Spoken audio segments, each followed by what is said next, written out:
Good afternoon. We will get started in just 1 minute.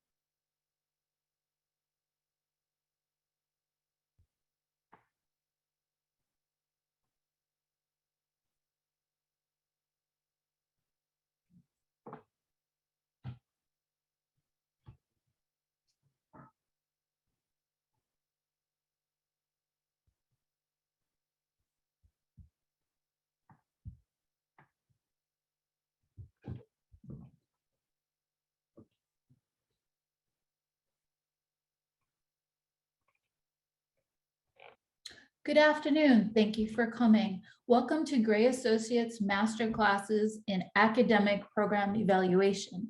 Today, we will be talking about curricular efficiency. A few housekeeping items. All registrants to this webinar will receive a link to the deck and the webinar recording later this week.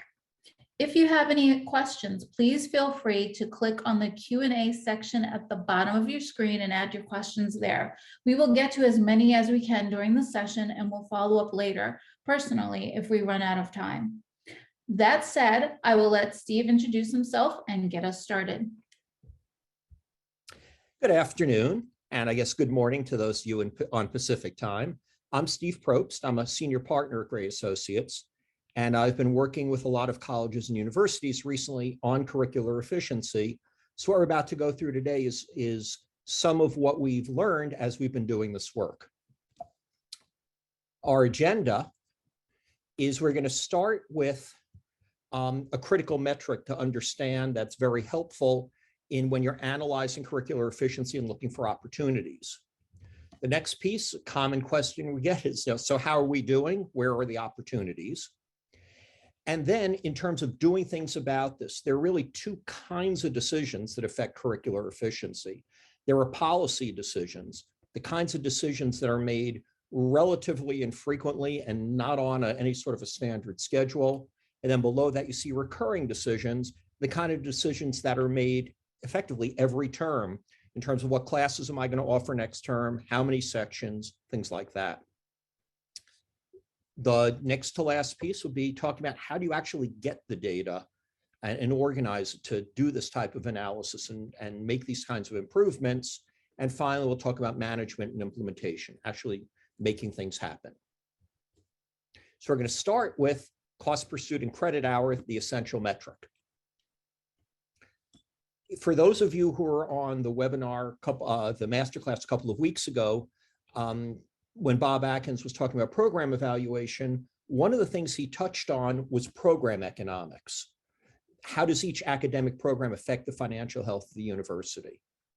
When you're looking at program economics, you're typically looking at both revenue and cost, because a program brings students to the university. Not having a program may chase prospective students away. And then the financial aspects then are the revenue and costs and contribution become part of that whole range of things you think about when you're looking at academic programs. It ties in on an analogous level to the data about, the academic standards. How are we doing with this program? Are we teaching the right things? Are students learning the right things? Are they passing tests if it's a licensure program? What are the DFW rates? All those kinds of things. How the program relates to the mission, and then external data about the program. Is there student demand? Are there good job opportunities for graduates? What type of competition is there? In that case, the program economics is one more consideration of, if we grow this program, are we likely to help or worsen the financial position of the university? Today, we're going to take a different cut on it. Today, what we're going to focus on is curricular efficiency, the cost side of the picture. This assumes you already have your students, and now you're saying, I'm committed to deliver a certain kind of education. Am I doing that in a way that reflects appropriate stewardship, in the sense of, Are the costs under control? So the real question here is not, where do I hack away? Where can I reduce the amount of load of actual work that needs to be done to free up resources for other university priorities? Maybe it's for growing new programs or launching new programs. Maybe there's cost reduction priorities as well. And so this relates to things like what courses should we schedule, how many sections, any particular patterns or decisions about that. That can relate also to how do you design the curriculum for a program? What's a prerequisite? What's a co-requisite? Do I need to offer these 3 flavors of courses? When you're adding new courses, where does that fit in and what are the effects? Another thing that comes up a lot is different forms of issues around independent studies, which can take a great many different forms. And some schools have a lot of independent studies, and it's a critical part of the curriculum. It's one-on-one research activities with a professor. And for others, it's much more of it's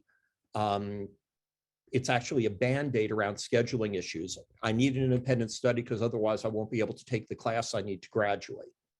So it's looking at all these topics.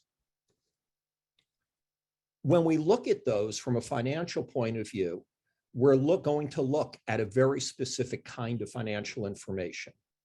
You don't want to distort these analyses by bringing in overheads and other kinds of costs that don't actually change when you make a decision.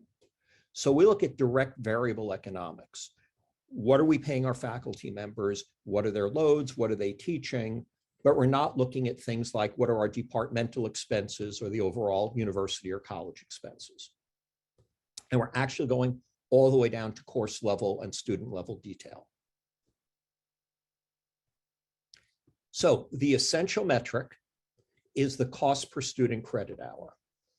The idea behind the cost per credit hour is that it gives you a metric that is useful in a whole bunch of different scenarios, whether you're looking at a big program or a small program, a big course or a big or a small course, whether you're comparing within your institution or to other institutions.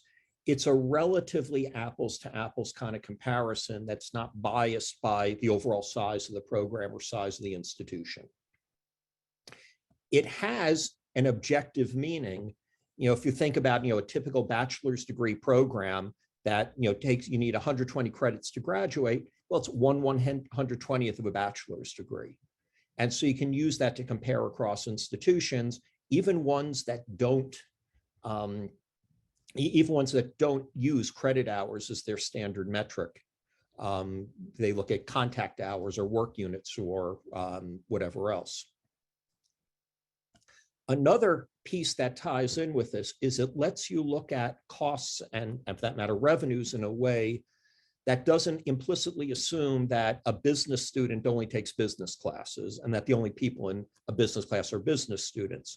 It lets you look at students at the costs that are incurred for those students, regardless of what department is offering the courses. And it lets you see the costs for those courses, regardless of which students are in them. And by the way, this per credit hour concept is relevant for revenue and contribution as well as for costs. What the chart here shows is one example for one program at one sample institution where the gross revenue, that's tuition and fees, was $335 a credit hour for that program. This particular school example, they were discounting that 23%. And by the way, that can vary by program and by student and by class and so on. In this case, for a public institution, there's a state appropriation that varies with enrollments that would be in there to get to net revenue of $402 per credit hour. In this example, the instructional cost, the cost of the people teaching the courses that these students are taking, was $168 a credit hour. That's 42% of the total, leaving 58% as contribution. That's the money left over to cover the cost of everything else at the institution, the administration, enrollment management, facilities, and so on. What we're going to be focusing on in this masterclass is this instructional cost piece. So how do you figure out where you stand in terms of those costs? And of course, what you mean by where you stand may depend on where you sit in the organization. You may be saying, how do we compare to other departments? How do we compare to other areas? And then, of course, how do we compare to other institutions, usually framed as other institutions like us? This example here is a screenshot out of what we call our PES Plus economics tool. And it looks, in this case, at economics by course level. So if we look at, the 1,000 levels versus, well, let's start with the undergrad versus graduate. You can see in this example, and by the way, this is a pattern we see very consistently, undergraduate courses typically have significantly lower net revenue per credit hour than graduate courses do. It's one of the reasons so many schools have been expanding their graduate offerings. The cost side here is a more extreme version of a pattern that we see a lot. Typically, you will find that lower level courses, your 100 levels and so on, are less expensive to teach per credit hour than your higher level courses or your grad courses. A ratio here where it's more than double a 300 level course versus a 100 level, that's a little more extreme than is typical, but we do see them that way sometimes. If you look at what drives that, the difference here, why is that twice as high per credit hour? You can see some of the underlying causes on the right. The cost to teach a section is about 50% higher in this example for a 300 level course than it is at a 100 level course, $9,500 versus $6,000. The reason you might see that is that often you'll find that your 100 level courses are taught by adjuncts or junior faculty who basically pay less, who are paid less, and that brings that down. So that's often a mixed question, which is a policy question. But the other big difference is the credit hours delivered per section. If this is a typical college or university that has where the normal course is 3 credits, an 80 credit hour section means there's 27 students in the class. A 55 credit hour section is more like 18 students in the class. If you take a given cost and you divide it by fewer students or fewer credit hours, you end up with a higher unit cost.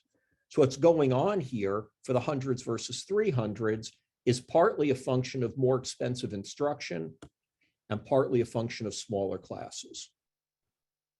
Now, there's not a judgment, there's not an assertion here that smaller classes are better or worse. The financials can tell you about the financials. They can't tell you about the effectiveness of the courses. That's an academic decision, and you want to think about those things together. But this is one example of the kind of data you can look at when you're trying to understand how different areas of the college university are performing in terms of efficiency compared to each other. One of the metrics that we like using is what we call cost over threshold. And the boxes here highlight how it's calculated.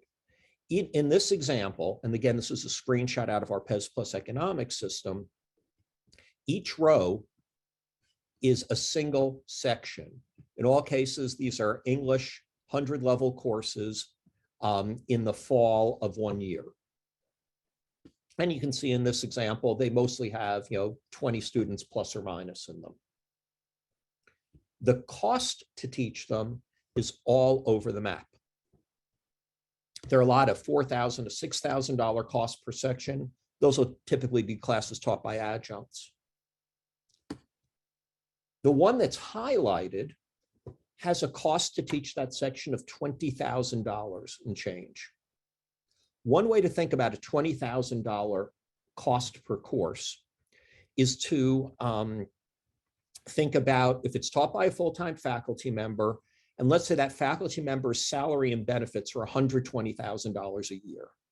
So maybe that's a $90,000 salary and $30,000 for payroll taxes and pension and health insurance, might be typical numbers. If that person has no releases and is teaching exactly a standard load, and the standard load at the school is 3 courses in the fall and 3 in the spring, that would be 6 courses a year.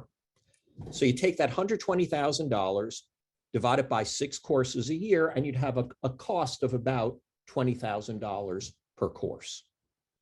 So that's one way that number could happen. But the key thing here is if I take a $20,000 expense, that's what costs me to teach it, and I divide it by the number of credit hours delivered in that class, I end up with a much higher cost than the average, certainly for these 100-level English classes, but also just for the institution as a whole. If we were to teach that class so that the cost per credit hour was at the average for the institution, rather than at this $218, the school would have saved $7,600 for that one section. So that's what we call the cost over threshold, is the difference between the cost for that course as incurred and what the cost would be if it had the average cost per credit hour, or some other threshold cost. That's something that the user of the system can specify. Once we have that, we can actually go in and sort on that and collect it in different ways and see it in different categories.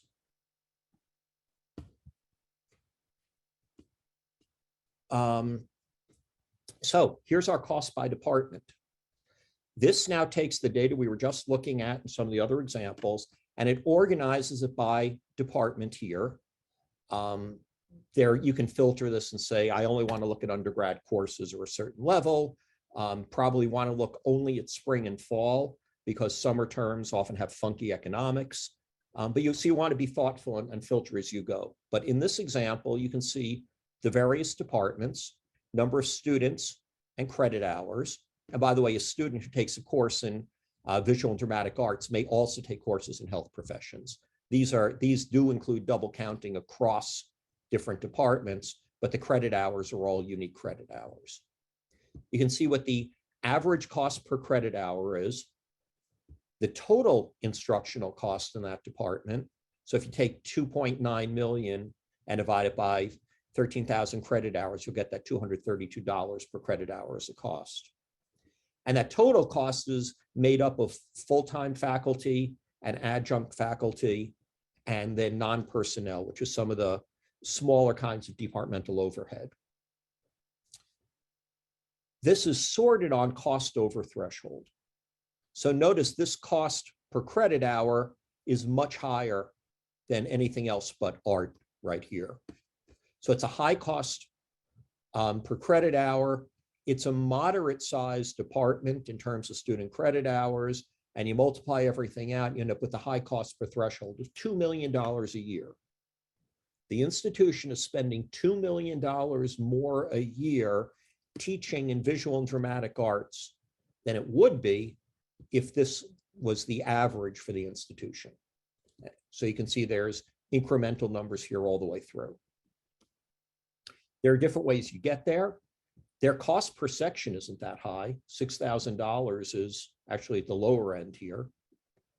But the number of credit hours delivered is a small fraction. It's about a third of what's happening in a typical class in business. So it's a class size opportunity in this example. And the actual drivers will be very different for different departments, and all sorts of factors can come into play. But this gives you a sense of maybe if I had to start looking somewhere, where should I look first? So this is a cost by department analysis. By the way, one important distinction, I'll point to math here at the bottom, 28,000 credit hours. It's one of the largest ones here.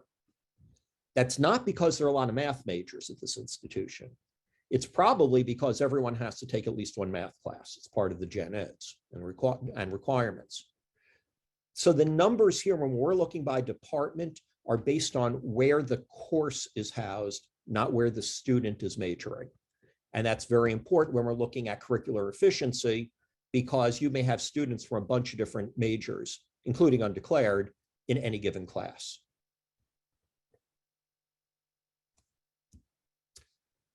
One way to look at how you compare to other institutions is to use IPEDS data on student-faculty ratios. The trick here is you want to make sure that you're comparing to appropriate comparison institutions. In this particular example, there's 97 private liberal arts colleges.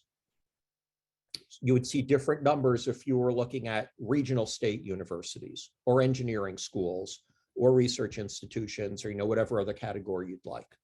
These are all about the same size. They've got a similar-ish program mix. They've got that in this particular case, we selected them. So they had very little online. Selectivity, none of these are ones that are turning away 80% of their applicants. That these are almost all full-time students, almost all full-time faculty. So comparability is important, because the other thing here is you can play games with this and select only schools that make you look high or make you look low. But if you've chosen reasonably, you can see a story. I mean, it's a lovely bell curve here, kind of. The most common student-faculty ratio in this group is 11 students per faculty member. And half are in that range of 10 to 12. So if you're a school that has a ratio of 11 to 1, based on the IPEDS calculation, you could look at this and say, on one level, I'm in the middle of the pack, no problems. Or alternatively, you could say I'm in the middle of the pack, but there's a bunch of other schools that are 10 or 20%, that have 10 or 20% higher ratios than we do. And if I look at who these schools are, they may be examples of, you know what, we can achieve what we want to, we can be who we want to be in terms of the education we're delivering, even if our student-faculty ratio is a little bit higher. So one way to use this is seeing is it reasonable to be that we could fit with our mission, our expectations, and still move to the right here, or not? Because you don't want to push it to the point where you're sacrificing your mission. And if you're way down here, that's a real cause for concern. By the way, if you're way out here, that's also a cause for concern, because it's hard to see how a school with a ratio of 18 to 1 could be delivering a comparable education to the middle of the pack ones here.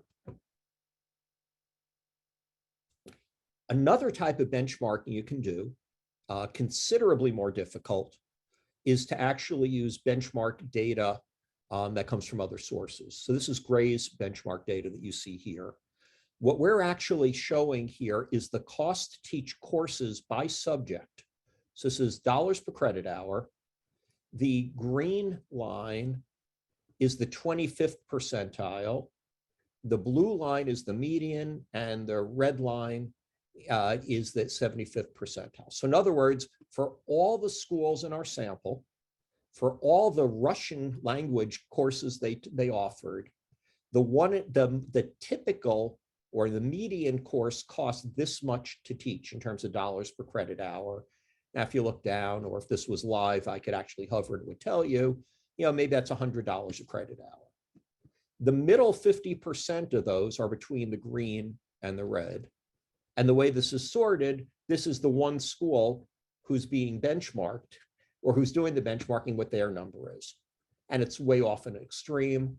Odds are they've only got 1 or 2 courses, and that's what we typically find for the really large outliers. But even that said, if you look at this, there are schools that there are courses or course types here, material science, where even the median cost of teaching that is much higher than the median cost for some of these others. Just look at where those blue bars are. So this is matching by course subject. You do want to consider some things while you're doing this. Course level, remember what we saw, that 400s are a lot more expensive to teach typically than 100s or 200s. Format, is it a lecture, a lab, an independent study, whatever else. But there you have to be cautious, because some schools will say the lecture includes the lab, and others there'll be 2 separate classes, or there might be 2 classes, but one gets all the credit hours, and so on. So sometimes looking at it combined is indeed best. And of course, there can be differences in modality and the underlying costs. But this is one type of benchmark data, getting down into the details of understanding what's happening.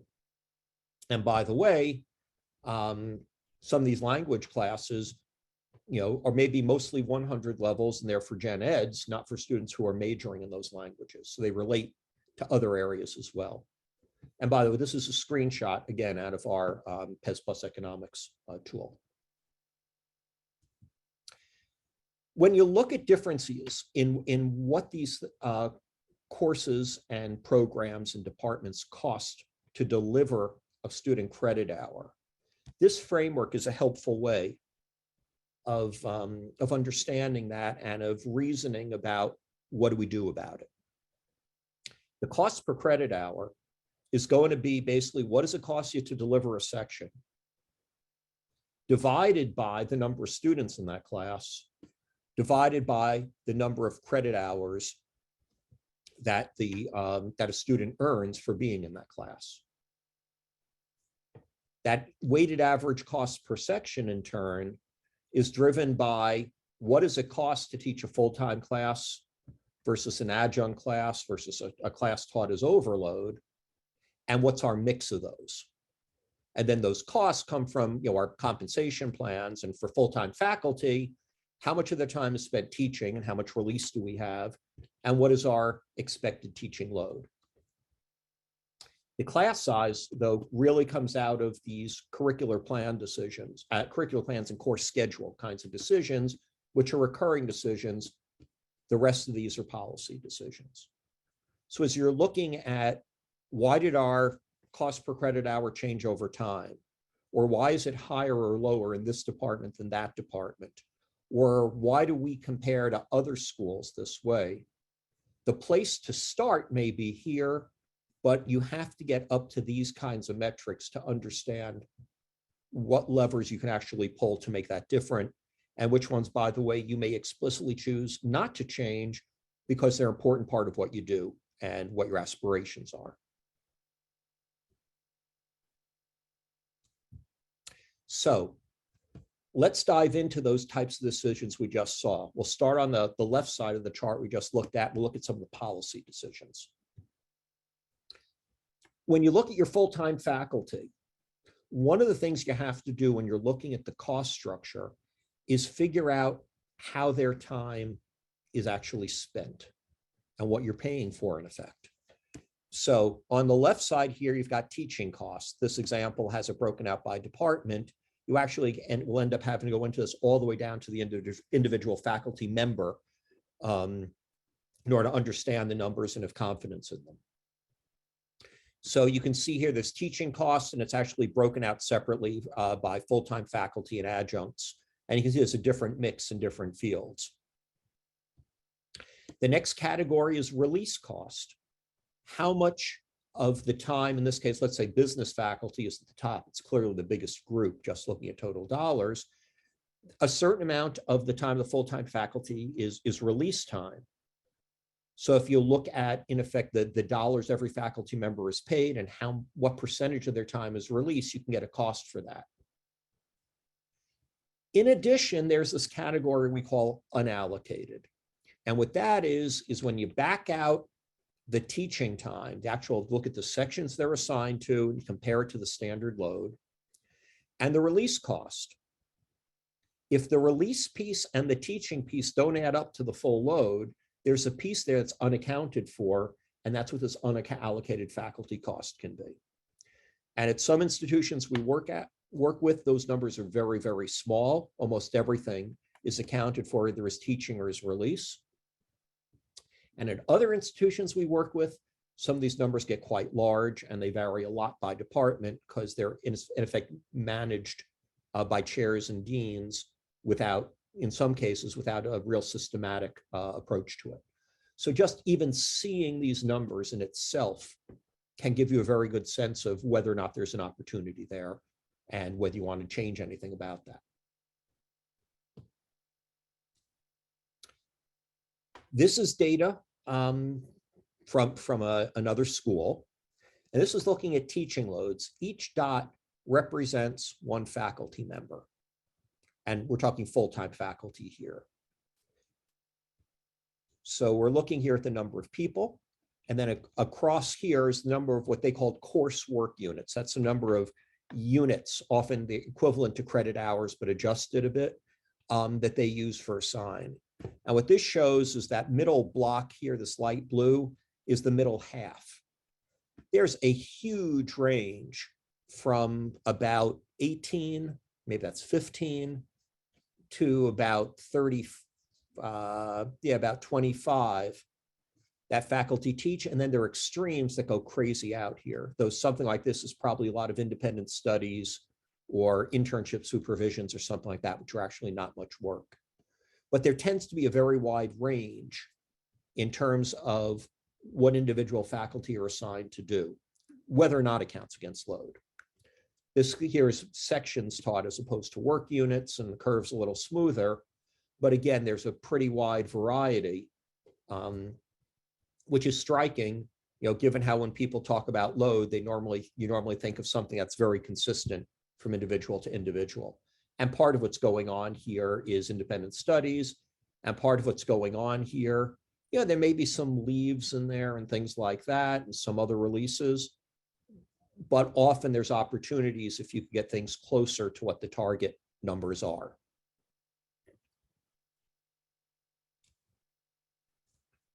Another policy attribute that comes into play is what's your mix of full-time versus adjunct teaching.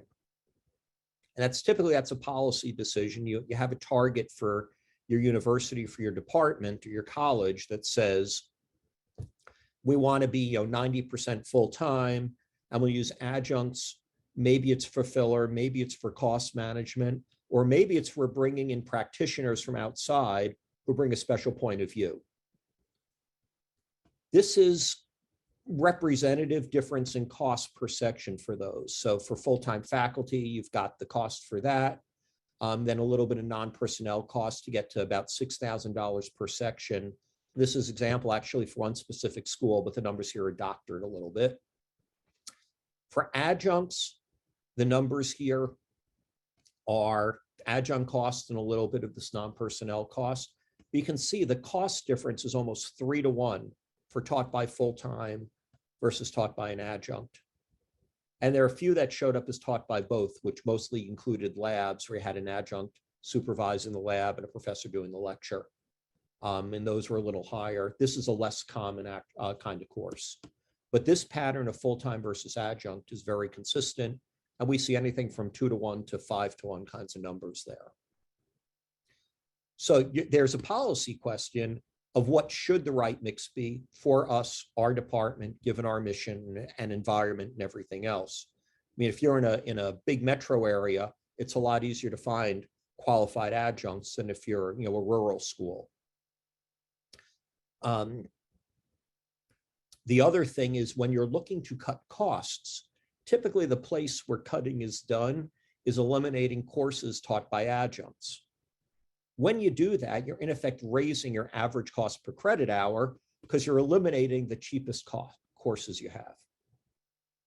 By the way, the cheapest course you can add in terms of teaching method, certainly not full-time, it's not overload, and it's not adjunct.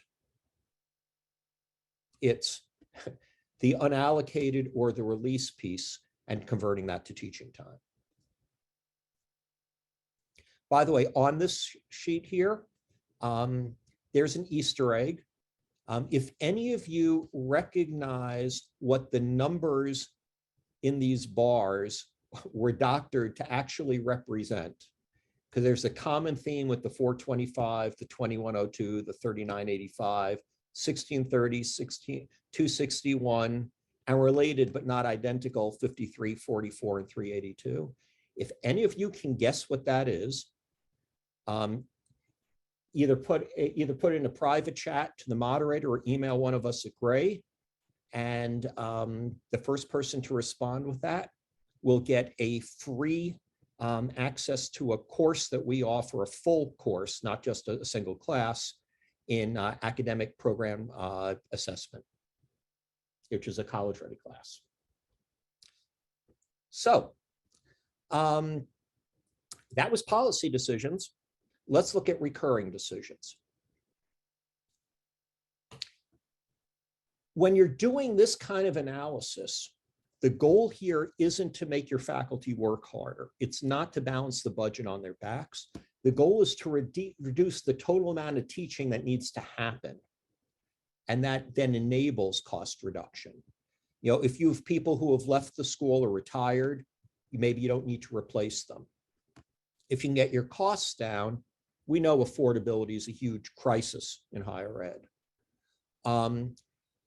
If there are budget cuts, then you can minimize the extent to which those have to translate into higher workloads or, you know, inferior education. So there's a quality aspect of this.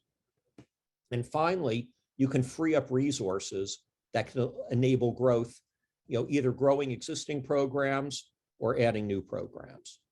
So the goal here is we're looking at how to reduce the amount of teaching that needs to happen, and that then enables saving money or redeploying those resources. What you see here is a screenshot on the right of class sizes. So on the right here, the upper graph labeled 1, 2, 3, 4, 5, then 6 to 10, and so on up to 50 plus. Those are class sizes, the number of students. And on the verticals, the number of sections. So you can see here, there were about 400 one-student sections that this institution taught during a one-year period. And the dark blue says these were independent studies, which, as we know, at different schools can mean very different things. There are a bunch of 2, 3, 4, 5 student classes.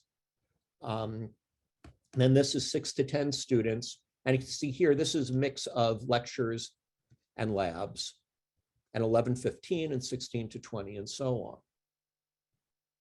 So if you're a faculty member, you're typically seeing classes of 6 to 25 students. And there's a very wide range. If you're a student, though, this here shows credit hours delivered by class size. So this 400 one-student sections adds up to a trivial number of credit hours earned by students, because it's only one student at a time. Instead, the bulk of the credit hours are delivered in classes of 25 or more students. And you can see here the 21 to 25 is the tallest block by a little bit, and is here as well. But in this case, 31 to 40 is almost as tall, and 50 plus, because classes are so big. So students are always going to see a larger average class size than the faculty sees, because they're really, it's weighted extra for a student's point of view. If there are more students in the class, there's still one faculty member in the section here. But one of the stories here is, if you look at how wide that spread is from 1 to 50, when we talk about average class sizes, the average is by itself a distortion. Because if the average here is, I don't know, pull a number out of the air, about 15, there are so many on either side of that, it's very widespread. It's not a really good summary of the data. The breadth is what's important. So if you wanted to improve your average class sizes, I mean, you could add one more student in every class, or you could chop down some of these very small classes and add more at this end. And you get very different ways of doing that. And it's, there's all kinds of considerations around when and how to do that. By the way, these single student classes, typically we see it's a surprisingly large number, which I guess should make it unsurprising. Sometimes they're independent studies, and an independent study can be for scheduling reasons. That's the only way to offer it.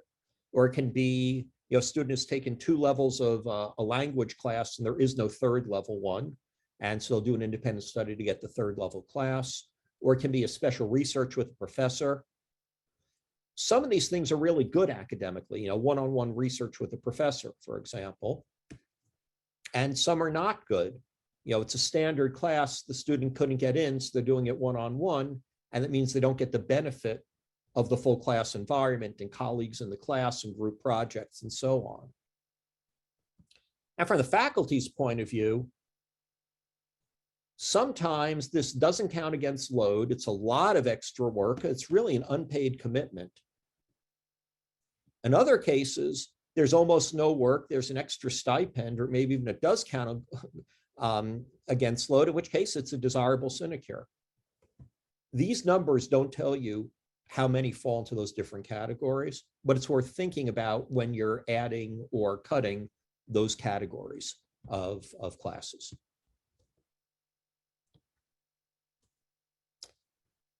One way to think about class sizes and what you need to teach is this example. So here's example for us school, undergrad classes for 4 years, number of students, credit hours, count of sections, and we're only looking at fall and spring. In this case, there were 301,000 credit hours delivered that year. If, as a matter of policy, the school was to say our target average class size is 23 students, that doesn't mean that every class is 23, it means the average is. And let's say we say that our average class students earn 3 credit hours in, or a typical class. Well, if you divide the 300,000 credit hours by 3 credits per class and 23 students per class, you'd need to teach 4,373 sections. In reality, they delivered 4,957 sections, meaning that there were 584 excess sections. And that's in quotes because excess implies a value judgment, but these are obviously, estimated numbers, and sometimes those are serving a very important purpose. But it's 584 sections more than would be needed given these assumptions or targets. If the average teaching load is 4 in the spring and 4 in the fall, then those 584 extra sections is equivalent to 70 full-time faculty heads, 73 of them. So this is one way to say, boy, what size opportunity do we have if we were going to cut, or for that matter, if we were simply going to avoid replacing people who leave. It's not perfect by any means, it's very rough, but it does give you a sense of, this is trying to estimate what's your opportunity, or for that matter, what's your need. Going back to the original, why are we trying to do this? It's to make college more affordable and to free up resources for growth opportunities. So what can you do about this? Here are some checklist ideas. First thing is course frequency and modality. Do I need to offer this particular class every term, or can I offer alternate terms if it's usually not completely full? Do I need to offer separate sections online or on campus? Or could I get by with one? Or if I've got multiple locations and it's also online, can I get by with one? There's proliferating courses. At many institutions, what we've been told and seen, Gen Eds is come from a combination of a set of serious beliefs about what the institution should be teaching every student, but also from more, I'll call them political decisions about, I've got extra staff in my area, I'm concerned I'm going to lose resources. If we assign Gen Eds and create Gen Eds there, those people will be fully used, they'll have a full load, and by the way, maybe we'll attract more people to major in my area. High-level courses and electives. Do you really need several different, separate 300-level courses in 16th century Irish poetry and 17th century Irish poetry? Or does one combined class cover the same educational goals? There are courses with duplicative content. The go-to example seems to be introductory statistics. It's in the math department, it's in the business school, it's in the social sciences, it's in economics, and probably several other places. If the classes are all really full, that's great. But if they're not, and in many schools they're not, there are opportunities to say, I can consolidate some of those because the content overlaps 90%. There are other courses where the content is different, but the real purpose of the class really overlaps. If we're trying to teach someone critical thinking, then the content of the class on some level is a means to an end. It's not the end itself. If we're trying to teach someone research methods or to appreciate a certain category of thing. So those are all areas where you may have multiple courses, and that may be reducing your class sizes. Another opportunity area is class size caps or class size targets, number of sections. If you got classes that are always capped to 20 students because the rooms can only handle 20 students, you might ask, what if we taught that in a different room? If there's no educational reason to limit it to 20 instead of 30, it may be that there are rooms that are going underused and you've got that space. Independent studies, other kinds of special projects, and so on. Those can be great academically, or they could be a reflection of insufficient advising or scheduling decisions. So take a look, and we've worked with several, I've personally worked with several colleges and universities where one of the big ahas had been, I had no idea how many of those we were doing. And that makes academic administration nervous, because if we don't know how many we're doing, we can't make sure that we're doing what we want to be doing. Clinicals, internships, and student teaching is another complicated area to manage. There are other kinds of unusually small classes. And then just opportunities, across modality, across locations, or even across institutions for consolidating or combining courses. So those are some of the opportunities to look for. In terms of getting the data, when we do this, there are 4 kinds of data we grab, or actually are given. We don't grab it. One is student-specific information. This is not so much for curricular efficiency as it is for program economics, but it's tuition and fees that every student pays, less whatever grants and scholarships they receive from the institution. And if there's state support, that varies with the enrollment, that as well. So we can peg it to the student, and then it can follow the student to the major. It also lets you look at things, if you wanted to, of, well, what about our football players? What about our Pell Grant students? What about any other group we want to look at to understand what's happening? We also need student-specific information about what are they majoring in, so we can link their revenue and the courses they take to those majors. We need information about instructors. What is each instructor paid? If there are stipends in addition to salary and benefits, like for teaching small classes, what department they're in, whether they're full-time or part-time or staff, attributes like that. We need to know which students are in every course section and which instructors taught every section. And with that data, you can pull together what we just saw in terms of the analyses. By the way, it typically takes our clients that we work with about a month to pull together this information and send it to Gray. And then there's another month or 2 of Gray and that team working together to identify holes in the data, identify inconsistencies, just anything that looks wrong, to get to the point where it's clean enough to actually use to support decision-making. Here's an example. This is a piece of our data request. You can see the kinds of elements. And these are, for the most part, they're sitting in your systems and in the SIS and the general ledger and so on. There will be some things that are harder to get.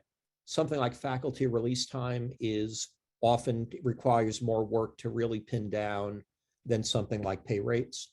But that's just part of the process.